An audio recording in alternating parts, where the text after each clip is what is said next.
If you think that being family keeps you safe from nuclear revenge, think again. Today we've got a wild story about someone who absolutely sticks it to their aunt. We'll get into that in a bit, but first, my boss decides to steal from me, so I decided to ruin her life. In the summer of 2022, I applied for a bartender position at a small bar and country club in the hopes of earning a steady paycheck. The offer was for 35 hours a week at $15.50 an hour. Something that seemed like a great opportunity for a college student trying to make ends meet. The club had a reputation for hosting laid-back events, golf outings, and regular gatherings, which sounded like the perfect summer job. They hired me to replace another student bartender who wasn't working out, and as vague as that sounded, I didn't care. All I knew was that I was stepping into a space that had its own established rhythm, and I was eager to start. My first day was uneventful in the best way possible. I showed up, met the staff, and signed the necessary paperwork. Contract for my hours and pay, tax forms, code of conduct, and a few other standard things. My manager, who seemed a bit cold but professional, walked me through the training process. The bar itself was cozy, with low lighting, a wood-paneled counter, and regulars, as they were pointed out to me, who sat at their usual spots, nursing their drinks like clockwork.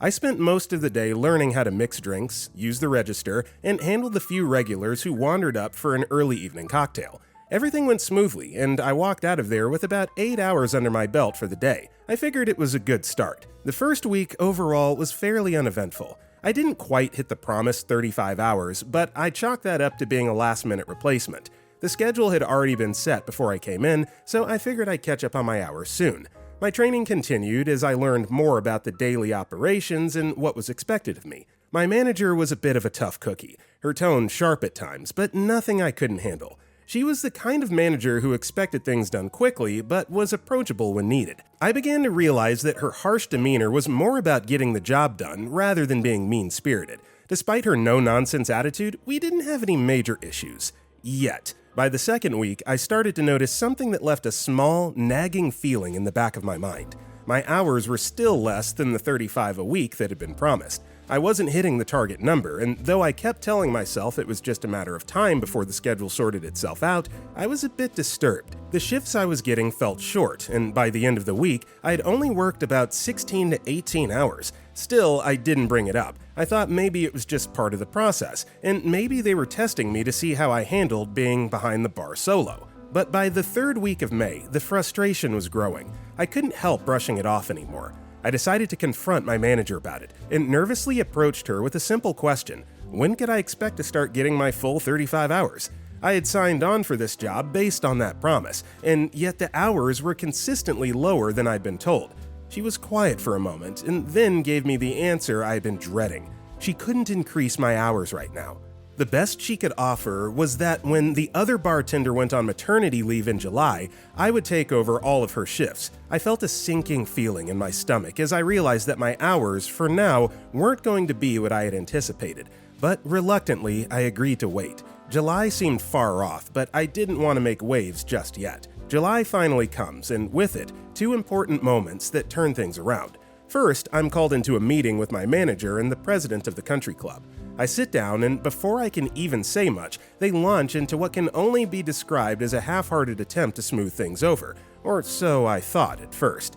Instead, they essentially admit that they had lied about the hours in the job posting. The promise of 35 hours per week? Never going to happen. They tell me that it was unreasonable for me to expect that kind of workload and that the job was never structured to provide those hours in the first place. This revelation sends my frustration into overdrive. I remind them of the contract I signed on my very first day. I explicitly recall the details: 35 hours per week at $15.50 per hour. It's not like I imagined it, it was in black and white. But to my utter disbelief, they lie and say that wasn't the agreement. They have the audacity to look me in the eye and claim I never signed a contract.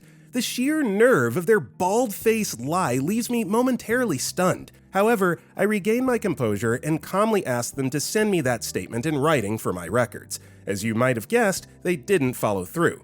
That's when I realize they're trying to cover their tracks. As if that wasn't enough to deal with, the second thing happens. They hire a new bartender. This new hire further reduces my already limited hours and confirms I was never a priority to them in the first place. The betrayal stings, and I'm left wondering why they even bothered keeping me on if they weren't going to fulfill their promises. Later that evening, I'm venting to a close friend on FaceTime, pacing back and forth in my room, ranting about the whole situation. I'm midway through detailing how the club lied to me when my friend cuts me off. "Wait," he says, "isn't your job grant funded?" His question stops me in my tracks. My brain immediately kicks into overdrive, and I realize he's absolutely right. Not only is my job grant funded, but it's a government-sponsored grant specifically meant for student summer jobs. I waste no time. I hung up with my friend and immediately called my provincial government office for student summer jobs. I explained the situation and asked if they'd be interested in hearing about how one of their grant recipients might be misusing government funds. The person on the other end of the line doesn't hesitate. They're very interested.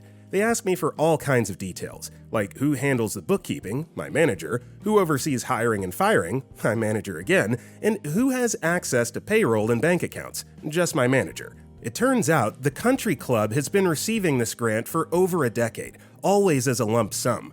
My call seems to spark something big, as the government decides to initiate a full audit of the club's finances. Meanwhile, back at work, I'm engaged in a bitter standoff with my manager. She's been dodging my repeated requests for pay stubs, and I've had enough.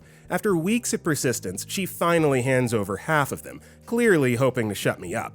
I take them home, match them to the corresponding bank deposit records, and file everything away carefully. Something tells me I'm going to need these soon. 3 days after I finally received my pay stubs, it's July and I've been asking for them weekly since May, another illegal business practice, I was unexpectedly called into another meeting. This time, the manager and president seemed much more stressed. The president spoke, saying he had changed his mind.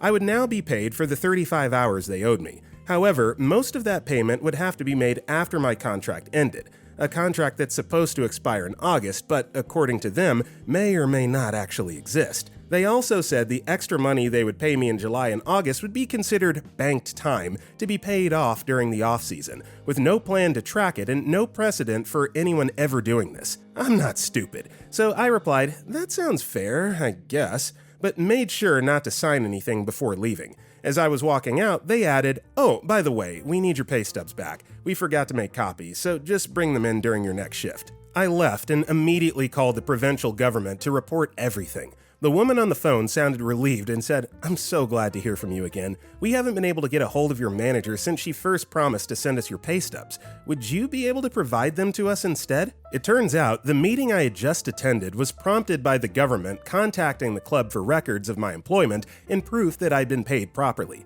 Apparently, the club had started screening their calls to avoid the government, so I sent the government my real pay stubs and supporting bank documents. My manager is now freaking out because I didn't send her my original pay stubs, only watermarked copies with "copy" clearly printed in the background. I ignored her frantic messages. A couple of days later, I got a phone call from the federal government fraud division. Turns out, when I reported this to the province, they dug into how many grants the business had received over the years and contacted the most recent employees.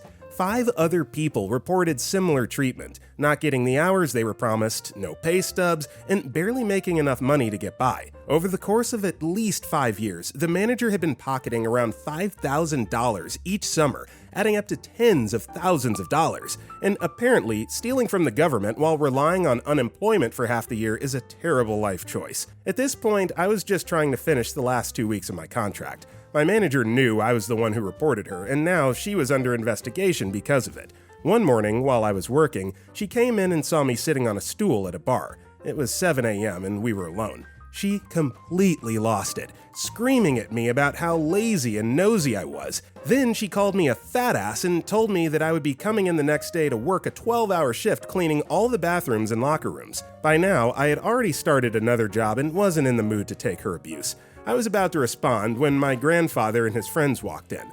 He immediately heard her yelling and barked, "What the F did you just call her? Because I know I didn't hear you call my granddaughter a goddamn lazy fat ass when you can't even fit through a doorway or drag your fat ass off a chair to do your job." Then, without missing a beat, he stormed over to the community phone, punched in a number, and told his buddy to call the other shareholders because they were having a meeting. What I didn't know was that my grandfather owns quite a few shares in this country club. The other majority shareholders? His best friends and golf buddies. Their first order of business? Firing the bar manager for gross negligence and fraud. So, come spring, she won't have the job she's held for the past 10 years. I'm currently waiting to see if I'll have to testify in provincial court, and on the brighter side, I have a potential job offer as a bar manager after I graduate college next year.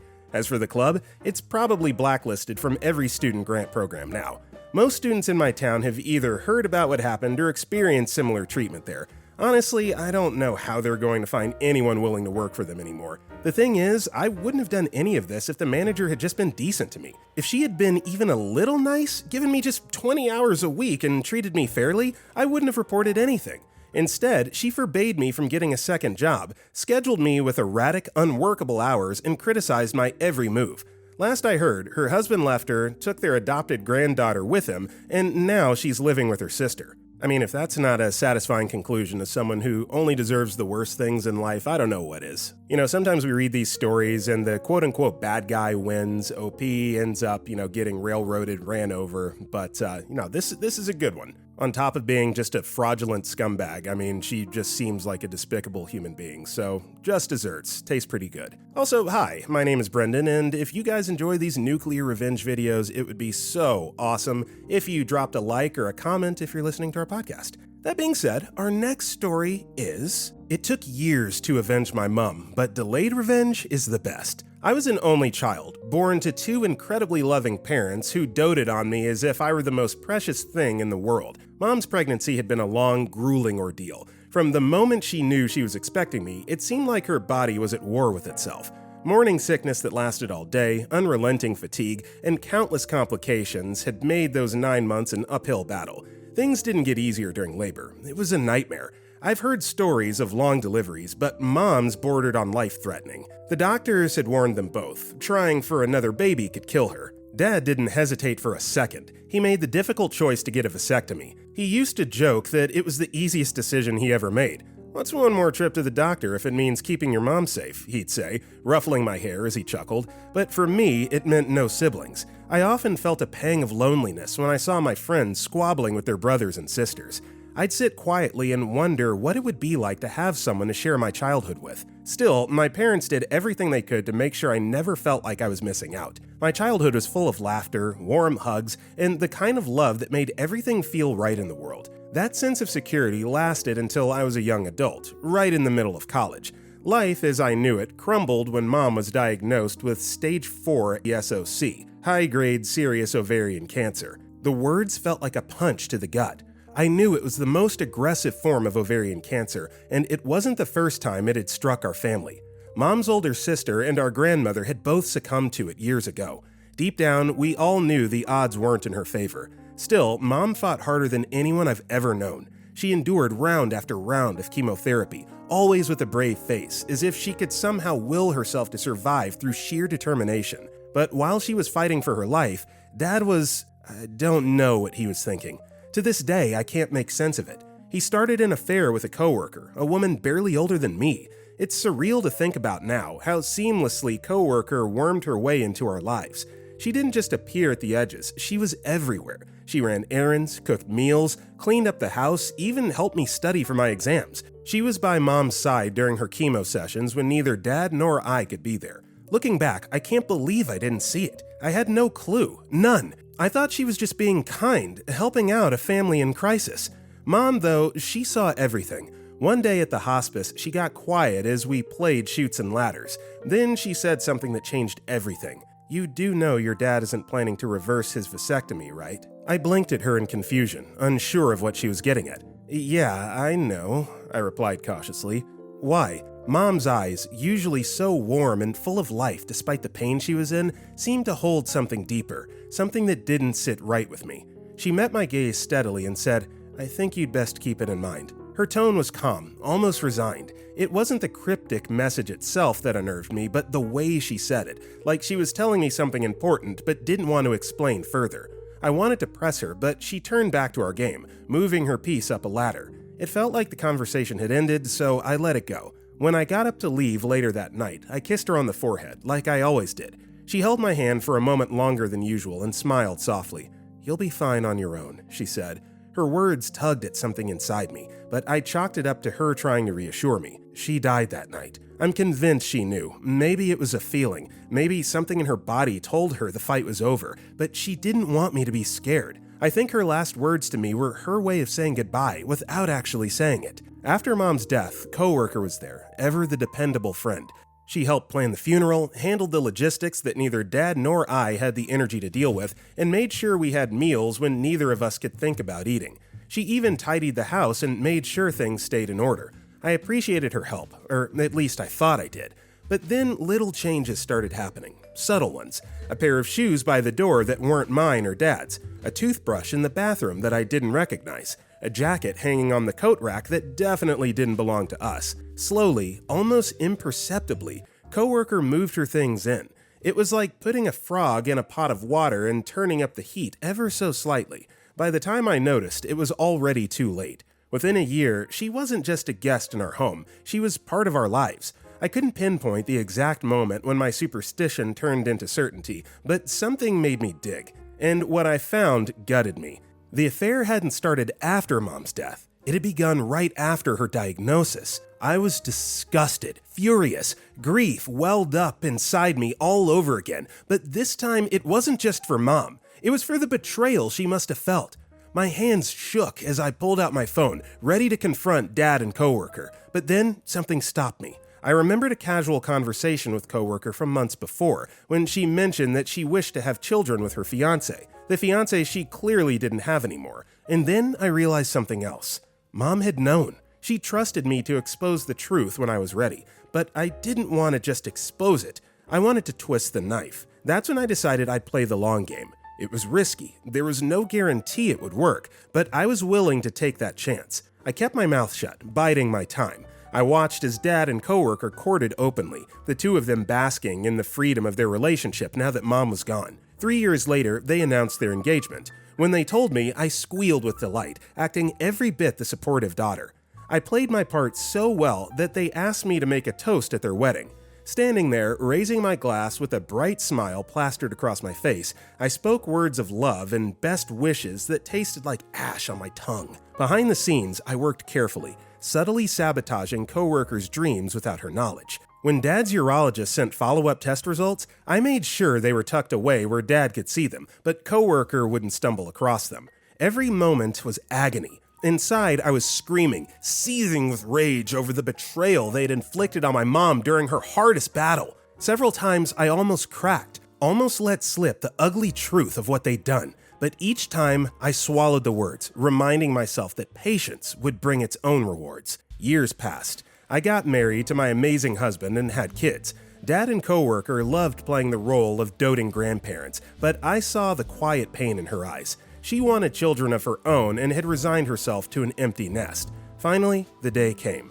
Over coffee, our long-standing tradition, she broke down in tears. I asked what was wrong, and her answer left me stunned. For years, coworker had struggled to get pregnant. At first, she assumed it was work-related stress. She blamed the late nights, tight deadlines, and constant grind for the lack of success. But as time went on, something else began to trouble her. Her periods, once regular, started becoming fewer and farther between. At first, she brushed it off, thinking it was just her body adjusting to age or stress. Eventually, though, her concern grew too large to ignore, and she decided it was time to see a doctor. The diagnosis hit her like a freight train. The doctor told her she was entering premenopause, the transitional stage before menopause, and that her chances of successfully getting pregnant had dwindled to nearly zero. In essence, her childbearing years were over. She poured her heart out to me over coffee that day, her voice trembling and eyes rimmed red. I made sympathetic noises, nodding along and letting her vent. Between sniffles, she said, "Just doesn't make any sense. We tried so hard to have kids, but I wasn't able to get pregnant. I don't know why." It was then I saw it was time to reveal the truth. "You mean Dad didn't tell you?" I asked, keeping my tone carefully neutral. "Tell me what?" she said, looking at me with a mix of confusion and desperation. I hesitated, playing my cards carefully. I pretended to be reluctant, as though I was holding on to some deeply uncomfortable secret. "It's not really my place to say," I murmured, glancing away as if I couldn't bear to meet her eyes. "I can't believe he didn't tell you." She practically begged me to explain. The moment I'd waited for had finally arrived. Keeping my expression as sympathetic as possible, I told her the truth about Dad's vasectomy and how he had no intention of ever reversing it. The reaction was everything I'd hoped for. She completely deflated, her shoulders slumping as though the weight of the world had settled onto them.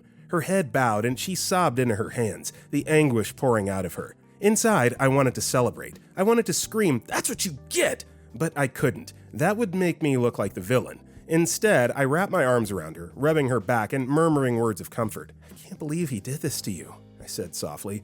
"You deserved so much better." When she left, I knew our relationship was over. Why would she want to keep me in her life? I was the daughter of the man who had betrayed her so deeply, and honestly, I was perfectly fine with that. Once coworker left and I was finally done, I let the emotions I'd been holding back pour out. I wept, not just with relief that my plan had worked, but also with a deep, aching sorrow that Mom wasn't here to witness it. She would have understood what this moment meant to me. She had trusted me with the truth, and I delivered the kind of justice that only patience and careful planning could achieve. But it was bittersweet. I missed her more than ever. That coffee shop conversation was the last time I saw or spoke to coworker.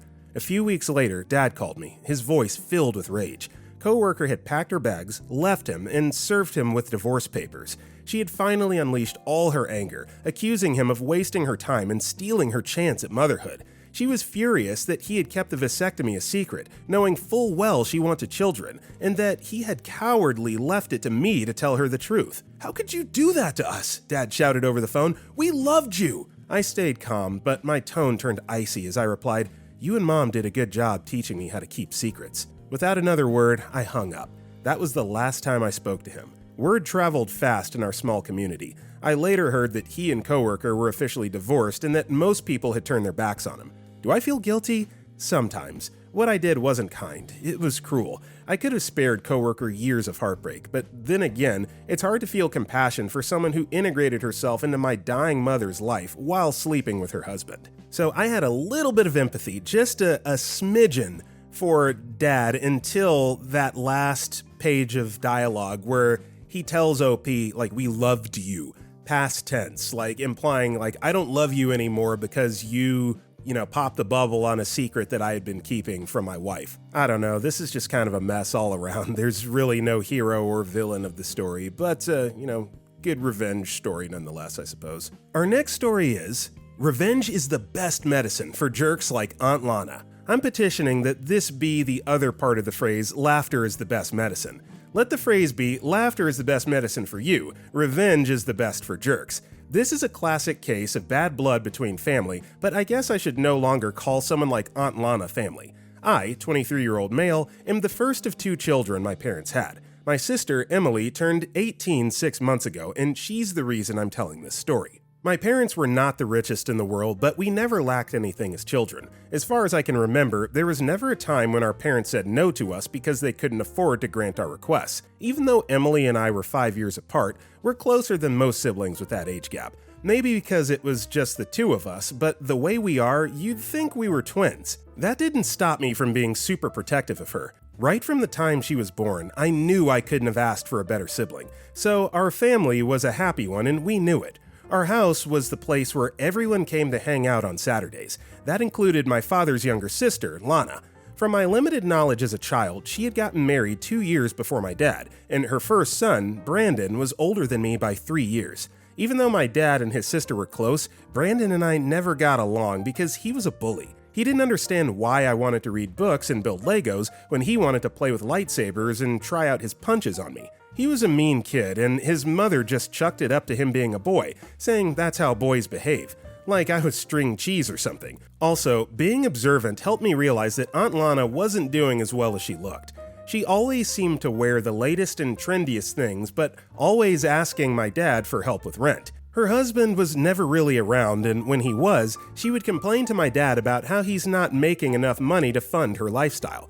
One time, I was eavesdropping as usual when I heard my dad say that she needed to stop wasting money on outfits and start spending it on things that mattered, like a trust fund that he set up for Emily and me. It was pretty amazing to hear that my dad already made plans to secure our future no matter what. If I didn't think he was the best dad in the world before that, I did at that point. A day after my 13th birthday, Aunt Lana stormed into the house and started yelling at my dad for being mean and selfish. She said he didn't care for his family and would like to watch them suffer. Our parents sent us to our rooms, but as usual, I came to listen. Aunt Lana was furious at my dad because he stopped sending money to an account he had set up for her. It was that day I found out that my dad had been funding an account for his sister to use for groceries and necessities for Brandon and herself. However, she spent it all on things she couldn't account for, and so my dad stopped sending money. When she asked him about it, my dad told her that he couldn't continue wasting money on a lost cause. She eventually stormed out, and we started seeing her less after that. 5 months after I clocked 17, my parents passed away in a car crash. They had been coming back from their vacation when their car swerved off the bridge. The police showed up at our house an hour later. We were devastated, and there was nothing that could console us. I missed my parents so much. That didn't bring them back. And after the funeral, our parents' lawyer called a meeting, and that's when Emily realized just how much our trust funds were. Because my mom was an only child and her parents had passed, the legal guardian in my parents' will was Aunt Lana. According to the will, she was the legal custodian for our funds and the other accounts that my parents had left to us. She also got quite the amount for my parents, and my mind went back to the fight they had years ago. I wondered how they settled it and why she got anything. The will also said that our house and the cars belonged to Emily and I, but we couldn't live alone till we were 18. That meant I had a few months to go, and Emily had around 5 more years. Adjusting to my parents' passing was hard, and things took a turn for the worse when Aunt Lana revealed that she was moving into my parents' house. Do you know how crazy it is for someone you call family to disrespect the memories of your parents? It was really bad. We had 5 bedrooms in the house, and the only place that pleased my aunt the best was my parents' bedroom. She didn't even wait a month before she started wearing my mom's clothes and using her things. Her jewelry and bags had been left to Emily, but Aunt Lana quickly told Emily she had no use for them and that she would use them instead. I didn't think it was possible to hate family as much as I started resenting my aunt and her son. We almost went into a Cinderella storyline. Brandon was the biggest bully I'd ever seen. A classic dumb jock who let everyone know that he was stronger than them. He had the same attitude at home. Since my parents didn't raise us to be slobs, Emily and I took care of the house to the best of our abilities. It wasn't easy because between my aunt's wine afternoons and Brandon's Friday parties, we were hauling trash to the dump every other day. We had to start fending for ourselves as well. We had accounts where our monthly allowance was deposited, so we took care of the things we needed. I started looking forward to turning 18 so I could at least tell them to move out of the house. But in the few months that were left, Aunt Lana turned snarky. She would make comments about how nice it must be to be a trust fund kid. When she got drunk in particular, she would talk about how she hated my mom and how she was the reason her brother, my dad, stopped funding her lifestyle. She even said that we didn't need the huge amount that our parents left us. It should have gone to her. I didn't understand the entitlement, but I pretended not to care. She was really mean, and I knew where Brandon got his personality from. Brandon was bullying Emily. She was bullying me. They interchanged. Emily had become a quiet kid and would cry for hours after Brandon made fun of her. At least, I didn't plan on leaving her with the bullies. Except when I turned 18, I found out I couldn't get my aunt and cousin to move out because Emily wasn't 18 yet. I thought there was a way I could adopt her so we could live together, but stupid legal loophole. I got my trust fund anyway, and because I had to go to college, I left Emily against my intentions. In and out of college for 4 years, Aunt Lana and her son didn't change. Emily was turning 18 in a few months, and it was finally time for me to kick Miss Leach and Leach Jr. out. Imagine my shock when my parents' lawyer called and asked to meet a week before Emily's birthday. I thought it was something that had to do with Emily's trust fund and signing it out. It was, except that there was now half the amount left. At first, I thought that Emily had been left way less than me. However, the lawyer told me that this wasn't the case and that someone had been dipping into this money. I immediately connected the dots. Because Aunt Lana had been made sole custodian of the funds before we turned 18, she had access to the money. We could not get the money without her anyway. She had to sign. It was also at this moment that I realized that it was this money she used to buy the car that Brandon was using. I was furious. Did she think no one would find out that she had been stealing from my sister? It was like taking my mom's possessions that had been left to Emily wasn't enough. I didn't know what Emily did to make her this horrible to my sister. I wondered if the reason she couldn't touch my trust fund was because I turned 18 soon after my parents passed. I was so angry that I'm pretty sure I had a panic attack. Emily had been raving about going to school in the UK. She needed the money. I was already disoriented when the lawyer told me there was a way to get the money back. On Emily's birthday, I told her not to leave the house because the lawyer was coming. As expected, Aunt Lana was there with Brandon. When the lawyer arrived, he began the procedure of transferring the properties that had been in my aunt's custody because Emily was now 18 and we could finally get our things in our name. You could tell that my aunt was not happy about this because who was ready to give up their cash cow? She kept on saying we had to get this over with because she had important things to get to. The lawyer gave her the paperwork to sign and she signed it while grumbling that the worst task she ever had in her life was over. I assume she meant being our guardian, like she did her job in the first place. After she signed, that's when the bombshell dropped. I told her thank you for all she did for us, but that it was time for her to leave. At the same time, 2 men knocked on the door. They were from the dealership that Aunt Lana had bought Brandon's car from. I told them to hold on and turned to Aunt Lana. You just signed away everything you ever bought with the money that our parents left for us. Emily, Brandon, and she looked confused until I told them that I knew she had taken money from Emily's trust fund and used it to buy a car and put a down payment on a house. The room went quiet before she started screaming and saying that I tricked her, that I was ungrateful and selfish, and that I deserved to rot. I yelled back, telling her to shut up. The anger I thought I could control made its way out in a series of insults and recounting. I reminded her of the times that she made life hell for us. I told her how she was supposed to be our guardian and our family, but she and her son acted like they owned us.